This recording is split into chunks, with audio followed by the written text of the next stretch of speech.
La rentrée littéraire avant l'heure avec la sortie d'un livre mardi, un livre dont on peut déjà dire qu'il sera l'un des, sinon le plus gros best-seller de l'année, 50 nuances de Grey, tome 4. L'histoire toujours aussi olé olé entre Christian et Anastasia.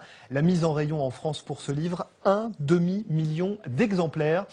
Les préparatifs pour ce lancement sont ultra secrets, mais Sophie Planck, Louise Malnois et Maïté Frémont nous en dévoilent quelques-uns.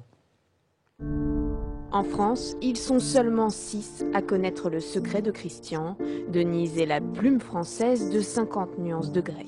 Envoûtée, ensorcelée, elle est déjà à moi. C'est enivrant. Pour la maison d'édition, l'enjeu économique est énorme, alors pas question de risquer les traductions pirates. Le dispositif est digne des agents secrets. L'adaptation du 4e tome s'est faite en 7 jours au lieu de 6 semaines. Un rythme infernal pour un livre de plus de 500 pages. On a rempli son frigo et son congélo. On n'a même plus le temps de prendre une douche, donc on fait la French shower, c'est-à-dire qu'on s'asperge d'eau de toilette, d'eau de Cologne, et on travaille 12 à 14 heures par jour. Avant la parution du livre, Grey se hisse déjà en tête des préventes sur Internet. Sur le papier, la même histoire d'amour, mais vue par des yeux masculins, ceux de Christian Grey. Un changement de narrateur qui pourrait désorienter certains lecteurs, selon Tessa, une inconditionnelle de la saga.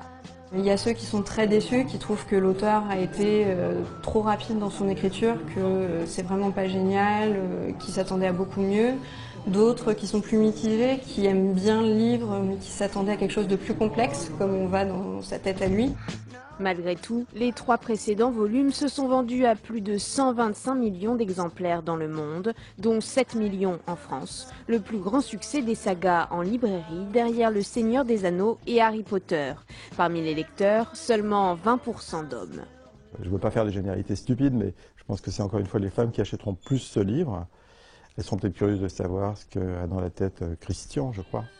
Plus qu'un phénomène de librairie, la saga Grey triomphe également au cinéma. 4 millions de Français se sont déjà précipités dans les salles obscures pour le premier film. Rendez-vous en février prochain pour le second. Alors initiez-moi.